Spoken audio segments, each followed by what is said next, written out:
We will get to the top 5 Hispanic blocking tight ends in a second. Hines Ward.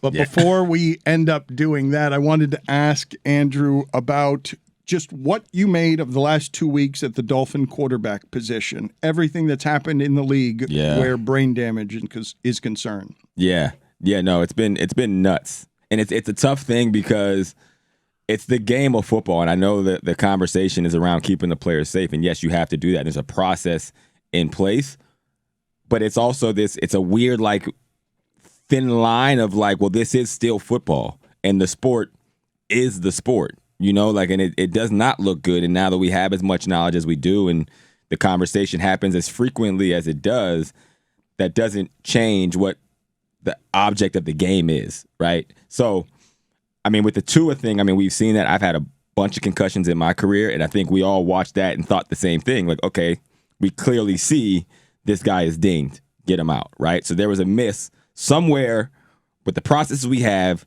that I think should have happened a certain way. Then with the Teddy thing, now you're probably overcorrecting because I didn't see it there. But again, I'm not a doctor, I'm not a neurologist, and I don't act like I am, but I have been in that situation, and I have taken those shots before. They were responding to the optics of the first one, though. Yes. And whether you believe it's Whittingham was arguing it's not an overcorrection, that when it comes to the protection of the human brain, it should be the correction. Yeah. But if we make that the correction, we're going to have 18 players on the field by the end of each game because we're not going to have enough players out there if you take a guy out every time it looks like he's been dinged anywhere on the field. Yeah. No, the sport is the sport. That's what I've been saying this whole week is the sport is the sport, right? There's no correcting it, is what you're saying. We could keep trying and we could keep attempting to, but if you keep making them bigger, stronger, and faster, you're going to have collisions that result in people losing brain function. The thing that we hadn't seen, and you hadn't seen either, though, Andrew, I assume, is the fingers in front of the face. Like, that's the thing that's never been in our face before, the splayed fingers in front of the face. But have you seen that? Maybe you have. Yeah, no, I feel like I've seen everything in football. I've seen legs snap in half. I've seen, again, this is the science part of the sport, and I think that could have been mitigated if you follow the process that you had in place the first time, right? But this is what happens. I've actually had a concussion within a certain amount of weeks, like multiples before in my career, and it's like think of it like a scab. Like you cut your arm and the scab heals and it's no longer bleeding, but it's very easy to open that wound back up, right? So that's why you have to give it the proper chance to heal. And unfortunately, to your point, on a primetime game, you see that with the starting quarterback of the Miami Dolphins, and everybody, everyone's like, wow, this is naturally, people are going to up in arms, and I don't know, it's tough to watch. Mike Ryan is struggling with this list of top 5 problematic Hispanic blocking tight ends. I don't know. Again, a mass murderer, a murderer. There's a serial killer on my list. There's a dude that's Canadian. It's all. You got to do what you got to do place. to get to 5, Mike. Dude, number 5 is just only local people of a certain age are gonna get. It's bad. We will get to that in a second. But when you mention this, the science and it's football, and I say to you, the doctor around whom the movie Concussion is based with Will Smith is telling Tua to retire, making a diagnosis from afar based on whatever splayed fingers in front of your face mean. He's saying you need to quit. When I say that to you, that's off on the extreme, but it is a doctor and it's an expert. Yeah. Not a lot of people are saying, Tua, you need to quit. Tua's probably not listening to a whole lot of people at his age who would say, you need to quit. But when I put in front of you... Tua would have played last week if he could have. When I put in front of you that advice from a doctor, you think what? I think you can't. That means nothing to me, to be honest, right? Having been in a locker room, having played in something that you've literally spent since you were 7 years old to get to a certain point, I would love for it to sound that easy. It's not.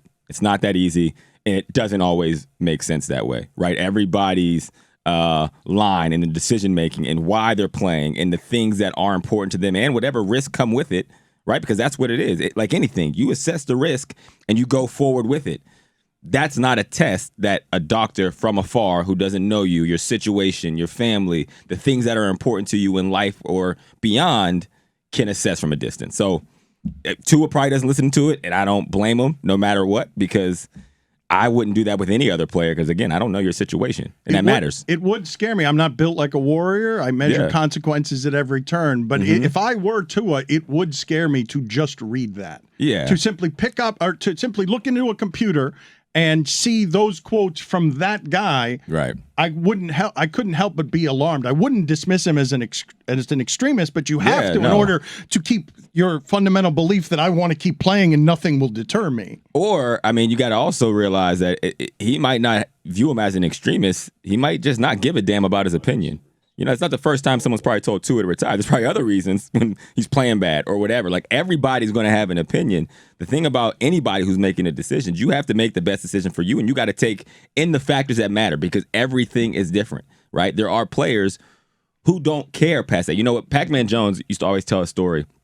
He had, you know, Pac-Man has a decorated background, right? We're all very familiar with Pac-Man and his... Decorated is an interesting adjective to do. A decorated background. But so Pac-Man, we were on an interview together, and somebody asked him, it was literally me, Pac, and the radio host. He said, well, why do you do such, like, wild things? Why do you think that you have this disregard for what everybody else, like, they have a different line for?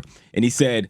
Every male in my family, uncles, father, brothers, cousins, have died before the age of 24. I spent my whole life thinking I don't live past the age of 24. And so the decisions he was making to that point was with the mindset, because of where he grew up and how he grew up, that his life was over at 24. Now, I give that illustration because everybody else, like, it just taught me, like, man, that's not a line that I live. I don't live that way. Right? I factor in a lot of things, and that's not how my decision-making happens.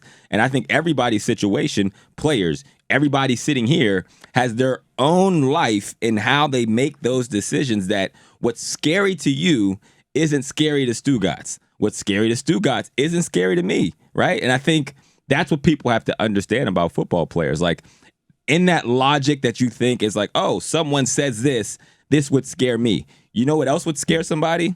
If you were 5'7", 170 pounds, and had to go block Mario Williams. Now, while I didn't want to do it, if they said I had to, and I wasn't scared. So my decision-making is different than yours because certain things are okay with me. Number 5, Hispanic problematic blocking tight ends of all times. This is bad. I didn't ask for this. I don't know. But it is Hispanic Heritage Month. So we have to. I did not. No one asked for top 5 Hispanic tight ends. There's 3 days left in Hispanic Heritage Month. Wait, Mike, you have it? Because I have top 5 blocking slot wide receivers of all time. Wow. Oh, yeah, do that one. Don't do mine.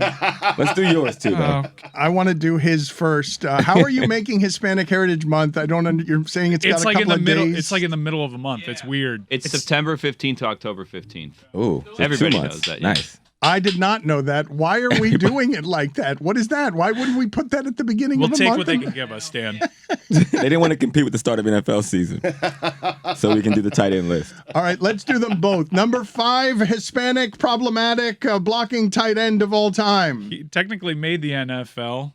Buck Ortega. Oh, that's not right. Excellent. That's not correct. Excellent. Number 5, For blocking. the next 3 days, it's still Enya FL, by the way, just to be clear. Slot receiver, Stugotz. Number 5. Wes Welker. Are they actually putting an Enya over the N? They did do that in a logo with like a highlighter, like yellow, and then they said "For la cultura," which is like, did they say board or did they do for? Oh, good. Wes Welker. Yeah. I don't think Andrew help us out here. I don't know. It's your list. I don't know what Stugotz is. I have an idea where this is going. I mean, that's all I'm doing. I think these are going to be. He started running like outside wide receivers as slot guys. When he whispered Ed McCaffrey in my ear, I'm like, you didn't watch. I mean, OLI. I'll tell you right now. I think I'm suspicious about how Stugotz's list is going to look. Number 4, Mike Ryan, problematic Hispanic tight ends. This tight end recently died as of like 2 weeks ago in a rock climbing accident. Gavin Escobar. Oh, no. No wonder you didn't want to do this list. Too soon. I needed 5. Number 4, slot receiver, blocking slot receiver. Danny Amendola. See, it is. I knew it. I knew this. He's a good blocker. He's picking Hawk, he was a good solely blocker. off last names now, I see. No, number 3, Mike Ryan. Aaron Hernandez. Yeah. How is he not higher? Did he get demoted because of the... I put him one slide down because Well, he went to jail. off-field concerns. Was he even a blocker? No, Career was man. cut short. Was there. Dude, like, Just trying to get the 5, just man. trying to get 5. Yeah. Number 3, Stugotz. Julian Edelman. Oh, come on. Oh gosh, man. Number 2, Mike Ryan. So it turns out my number 2 is more Scottish and more Jamaican than Hispanic, but his last name is very Hispanic, and I trace back some roots to Argentina. It's Tony Gonzalez. There you go. He's not Hispanic? He is, but like Also more of a pass catcher. not a lot. Yeah, but I need 5. You need 5, right? You need Needed 5. 5. I'm with you. Yeah. I'm with you. Number 1's a Canadian dude. Number 2, Stugotz. Cole Beasley. You should be an NFL scout. You do For the- get for the Patriots. Same criteria What are you talking about? for grit. Number 1, Mike Ryan. Also problematic. OJ Santiago. He had a long career though, Canada? and he could actually block. He was Puerto Rican and OJ Dominican. Santiago was actually my teammate in the CFL. Was he a good blocker? He was a Canadian great legend. blocker. We actually brought him up there. He blocked his butt off, man. Not the most problematic OJ. No, a lot Top of ways 5 he could have went there. problematic OJs coming up next. Number 1, Stugotz. Phil McConkey. Was he a slot receiver? Yes, he was.